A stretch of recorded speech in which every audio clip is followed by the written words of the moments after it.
আসসালামু আলাইকুম।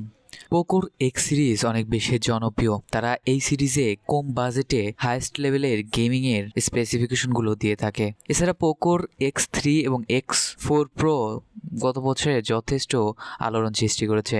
অনেকেই অপেক্ষা করছিলেন যে কবে পোকো X5 প্রো স্মার্টফোনটি আসবে। বন্ধুরা, পোকো X5 প্রো স্মার্টফোনটির লিকস এবং রুমারে জানা যাচ্ছে এটি নাকি আগামী মাসের 6 তারিখে আসবে।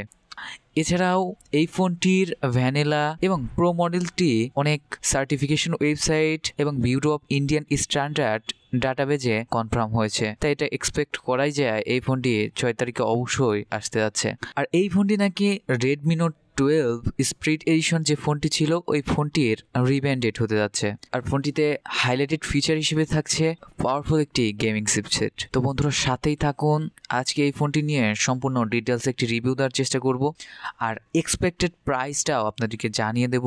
আপনারা যারা অপেক্ষায় ছিলেন তারা যাতে বাই করার মাইন্ডসেট তৈরি করতে পারেন, আর আমার নিজস্ব মতামতও দেওয়ার চেষ্টা করব। প্রথমে ফোনটির প্রাইস নিয়ে কথা বলা যাক। ফোনটি আসতে চলেছে 21,000 রুপি থেকে 23,000 রুপির ভেতরে, যা বাংলাদেশে যদি আসে আনঅফিসিয়ালি এই ফোনটি আপনারা 30,000 টাকার মধ্যেই পাবেন বলে আমি আশা করছি। এর কয়েকটি ভেরিয়েন্ট আপনারা পেয়ে যাবেন: 6,128, 8,128 এবং 8,256। আপনারা অনেকে জানেন যে পোকো X4 প্রো স্মার্টফোনটি লঞ্চ করা হয়েছিল গত বছরের ফেব্রুয়ারি মাসে, এবং ওইটি ইন্ডিয়াতে প্রায় 15,000 রুপিতে লঞ্চ করা হয়েছিল, যেটির চাহিদা অনেক বেশি ছিল। আর বন্ধুরা, এই ফোনটির যদি স্পেসিফিকেশন নিয়ে কথা বলি, তবে ফোনটি আসতে যাচ্ছে MIUI 14 বেসড অ্যান্ড্রয়েড 13 এর সাথে, যেটি একটা ভালো ব্যাপার। অনেক স্মুথ একটি এক্সপিরিয়েন্স পাবেন।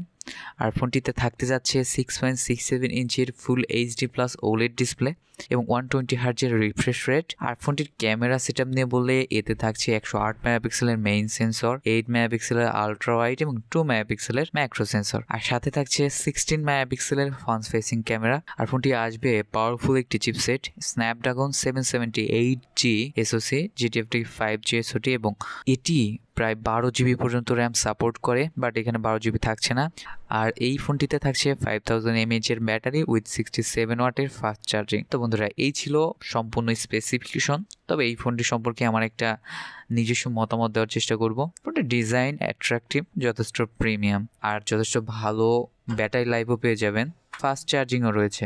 আর 120 হার্জের ডিসপ্লের কারণে আলাদা ধরনের একটি স্মুথনেস কাজ করবে। লাউড স্টুডিও স্পিকার রয়েছে, ডিসেন্ট পারফরমেন্স পেয়ে যাবেন 778 এর মাধ্যমে। তবে এর খারাপ দিকের মধ্যে রয়েছে ক্যামেরা অ্যাভারেজ, লো লাইট কন্ডিশনে ভালো পারফরমেন্স দিতে পারবে না, বিকজ গত সিরিজের ফোনগুলো সেম কাহিনী। আর ফোনটিতে আপনারা 4K 30 FPS ভিডিও রেকর্ডিং করতে পারবেন না। আর যে MIUI দেওয়া থাকবে এটিকে অনেক বেশি অপটিমাইজেশনের প্রয়োজন, বিকজ আপনারা অনেক বাগস খুঁজে পাবেন। আর ডিজাইনটা টপ হেভি ডিজাইন, আপনারা দেখতেই পাচ্ছেন উপরের ডিজাইনটা অনেক হেভি লাগছে, অনেকের কাছে পছন্দ নাও হতে পারে। তো এই ছিল কিছু ব্যাড দিক, তবে এই ছিল কিছু নেগেটিভ দিক। সেক্ষেত্রে আপনারা যারা গেমার আছেন তারা অবশ্যই বিষয়গুলো বুঝবেন এবং সেইগুলো বিবেচনা করে এই ফোনটি বাই করবেন।